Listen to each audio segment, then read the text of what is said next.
Iran Israel యుద్దం తీవ్ర రూపం దాల్చింది. Iran రాజధాని టెహ్రాన్ పై ఇజ్రాయెల్ నిప్పుల వాన కురిపిస్తోంది. సైనిక స్థావరాలను, చమురు క్షేత్రాలను లక్ష్యంగా చేసుకుని విరుచుకుపడుతోంది. సుమారు 250 టార్గెట్లపై అటాక్ చేసినట్లు ఇజ్రాయెల్ డిఫెన్స్ ఫోర్స్ వెల్లడించింది. మరోవైపు ఇజ్రాయెల్ పై ఇరాన్ కూడా ప్రతిదాడులకు పాల్పడుతోంది. మీరు ఆపితే మేము ఆపుతామని ప్రతిపాదించింది. కానీ ఇజ్రాయెల్ నుంచి ఎలాంటి స్పందన రాలేదు. దీంతో అమెరికా అధ్యక్షుడు ట్రంప్ జోక్యం చేసుకుని ఇండియా, పాకిస్తాన్ మాదిరిగా ఒప్పందం చేసుకోవాలని సూచించారు. ఇప్పటి వరకు జరిగిన దాడుల్లో ఇరాన్ పౌరులు 406 మంది చనిపోయారని, 654 మంది గాయపడ్డారని వాషింగ్టన్లోని మానవ హక్కుల సంస్థ వెల్లడించింది.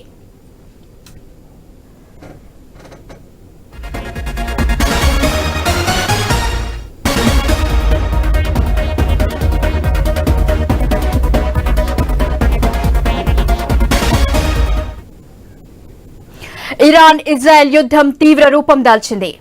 ఇరాన్ రాజధాని టెహ్రాన్ పై ఇజ్రాయెల్ రిప్పుల వాన కురిపిస్తోంది. సైనిక స్థావరాలను, చమురు క్షేత్రాలను లక్ష్యంగా చేసుకుని విరుచుకుపడుతోంది.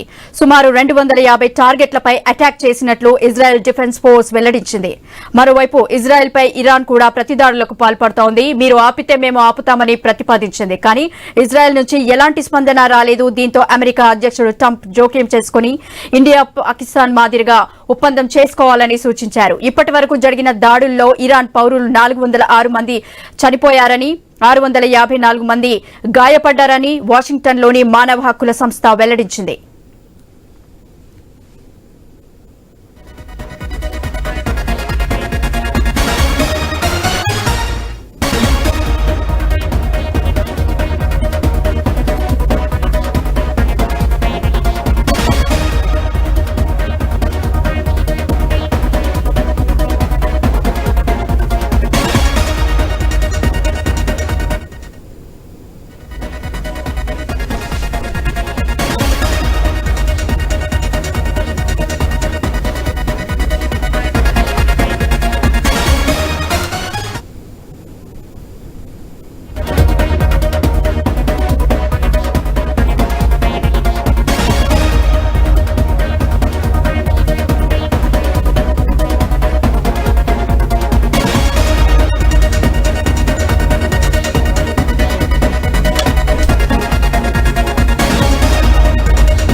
ఇజ్రాయెల్లోని ఇండియన్లందరూ సేఫ్ గా ఉన్నారని, స్థానిక పరిస్థితులను ఎప్పటికప్పుడు పర్యవేక్షిస్తున్నామని భారత రాయబార కార్యాలయం వెల్లడించింది. ఇజ్రాయెల్, ఇరాన్ మధ్య యుద్దం జరుగుతుండటంతో అక్కడున్న మన ప్రజల భద్రతపై ఆందోళన వ్యక్తమవుతున్న నేపథ్యంలో టెల్ అవీవ్లోని ఇండియన్ ఎంబసీ స్పందించింది. భారత పౌరుల భద్రతే తమకు మొదటి ప్రాధాన్యమని, వారికి కావాల్సిన సాయం అందించేందుకు 24 గంటల హెల్ప్ లైన్ ను ఏర్పాటు చేయడంతో పాటు అన్ని చర్యలు చేపట్టామని తెలిపింది. కార్మికులు, విద్యార్థులు, వ్యాపారవేత్తలు, పర్యాటకులు ఇలా అన్ని వర్గాల వారితో టచ్ లో ఉన్నామని పేర్కొంది.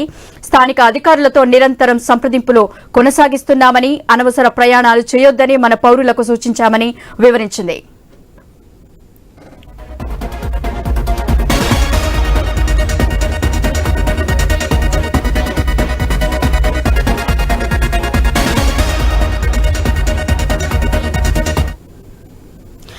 ఇజ్రాయెల్లోని ఇండియన్లందరూ సేఫ్ గా ఉన్నారని, స్థానిక పరిస్థితులను ఎప్పటికప్పుడు పర్యవేక్షిస్తున్నామని భారత రాయబార కార్యాలయం వెల్లడించింది. ఇజ్రాయెల్, ఇరాన్ మధ్య యుద్దం జరుగుతుండటంతో అక్కడున్న మన ప్రజల భద్రతపై ఆందోళన వ్యక్తమవుతున్న నేపథ్యంలో టెల్ అవీవ్లోని ఇండియన్ ఎంబసీ స్పందించింది.